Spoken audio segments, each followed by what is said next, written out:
ناظرین، امریکی CIA اہلکار ملالہ یوسفزئی اور اس کے باپ کو پاکستان کے خلاف تیار کرنے میں کوئی کسر نہیں چھوڑ رہے۔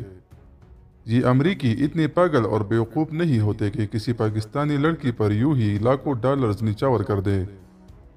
امریکہ تو کیا کوئی بھی ملک کسی انجان اور کم عقل لڑکی پر اتنا خرچہ نہیں کرے گا اور نہ ہی اتنی توجہ دے گا اگر اس میں اس ملک کا کوئی مفاد شامل نہ ہو۔ امریکیوں کے بہت دور تک سوچ ہوتی ہے اور ماہرین کے مطابق امریکہ آج سے 100 سال آگے سوچ کر فیصلے کرتی ہے۔ ان کے اپنے پلان ہوتے ہیں۔ یہ ملالہ کو مستقبل میں پاکستانی سیاست میں لانچ کرنا چاہتے ہیں تاکہ آگے چل کر یہ امریکی مفادات کے لیے کام کرے۔ ملالہ کا ہر بیان CIA لکھ کر دیتی ہے، یہ صرف سٹیج پر آ کر پڑتی ہے۔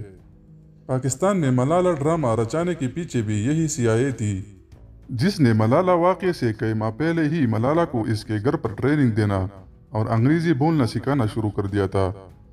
اس کا باپ سب جانتا تھا آگے چل کر کیا ہونے والا ہے، لیکن ڈالرز کی خاطر اپنے دین و اسلام، اپنی غیرت اور عزت کو بیچ ڈالا۔ دوسری طرف ملالہ یوسفزئی ایک کم سن لاعلم بچی تھی جس کو منصوبے کے تحت استعمال کیا گیا، اور یہ آج بھی اسی طرح پلان کے مطابق استعمال ہو رہی ہے۔ یہ میڈیا پر شلوار قمیض اور دوپٹے اوڑھے فوٹو شوٹ کرواتی ہے، جبکہ فارغ اوقات میں لندن کی سڑکوں پر ٹائٹ جینز اور ٹی شرٹ میں گھومتی ہے۔ اس بچی کو اس کے باپ نے بیچ ڈالا ہے۔ اس کا باپ اپنی بیٹی کو بیچ کر معمولی اسکول ٹیچر سے ارب پتی بن چکا ہے۔ ملالہ کی ماں آج بھی اپنے میاں سے اس بات پر لڑتی رہتی ہے، مگر اس کا شوہر ان کا ایک نہیں سنتا، اور CIA کے پلان کے مطابق ملالہ کو کبھی کدھر تو کبھی کدھر گھماتا پھراتا ہے۔ آپ نے پچھلے دنوں خود سنا ہوگا کہ ملالہ نے نکاح کے بارے میں کیا بکواس کی، کہ نکاح کی ضرورت نہیں، نکاح کے بغیر بھی 2 پارٹنرز رہ سکتے ہیں۔ اس سے ملالہ کی مغربی سوچ کی وضاحت ہو جاتی ہے۔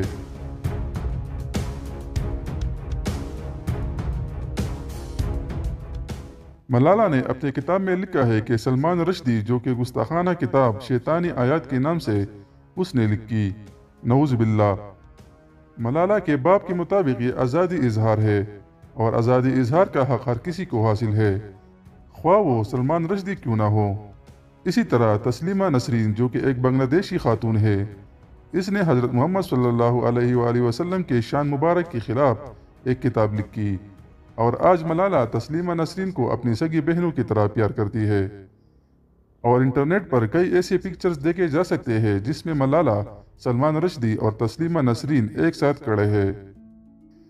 ملالہ نے اپنی کتاب میں یہاں تک لکھا ہے کہ پاکستان رات کی تاریکی میں بنا ہے، گویا کہ کوئی مجرم ہو جو رات کی تاریکی میں کوئی جرم کرتا ہو۔ لوگ کہتے ہیں کہ ملالہ کو تو نوبل پیس پرائز ملا ہے۔ جناب علامہ اقبال سے کسی نے کہا آپ کو نوبل پرائز ملنا چاہیے، تو انہوں نے کہا کہ میرے ماتھے پر نمازوں اور سجدوں کی وجہ سے جو نشان بنا ہے، یہ کئی نوبل پرائز سے بڑھ کر ہے۔ اسی طرح نوبل پرائز تو برما کی وزیر اعظم اور صدر کو بھی ملا ہے، جنہوں نے مسلمانوں پر ظلم کی تاریخ رقم کی ہے، مظلوم عورتوں کے چھاتیوں کو کاٹ کر ان کے تکے اور بوٹیاں بنائی، اور اس کے بدلے ان کو امن قائم کرنے کے لیے ایوارڈ ملا۔ مغربی دنیا، جو اسلام اور پاکستان کے سب سے بڑی دشمن ہے، وہ اتنے بیوقوف تو نہیں کہ کسی مسلمان لڑکی کو اتنی عزت و تکریم دیں گے۔ مسلمانوں کو تو وہ کلم کلا اپنا دشمن مانتے ہیں، اور خاص کر پختونوں کے خلاف بے شمار جھوٹ بولے۔ افغانستان کا حال سب کے سامنے ہے۔ تعلیم کے فروغ اور عورتوں کے حقوق کے نعرے عورت مارچ کی شکل میں محض دنیا کی نظر میں دھوکہ دینے کے لیے لگائے جاتے ہیں۔ اصل مقصد پاکستان کو ہدف تنقید بنانا اور اس کے ذریعے پاکستان کا گھیرا ہر ممکن اور ہر جگہ سے تنگ کرنا ہے۔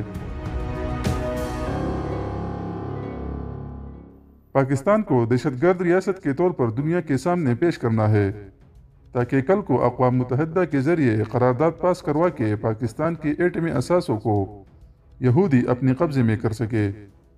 یہ وہ گریٹ گیم ہے جو ملالہ کو استعمال کرنے کی بنیادی وجہ ہے۔ پچھلے دنوں عمران خان کا ایبسلیوٹلی ناٹ کہنے پر دیکھیے امریکہ اور یہودیوں نے کیسے پاکستان کو گرے لسٹ میں 1 سال کے لیے مزید رہنے دیا، یعنی وہ پاکستان پر ہر قسم کا اور ہر طرف سے دباؤ ڈالنے کی سازشیں کرتے ہیں۔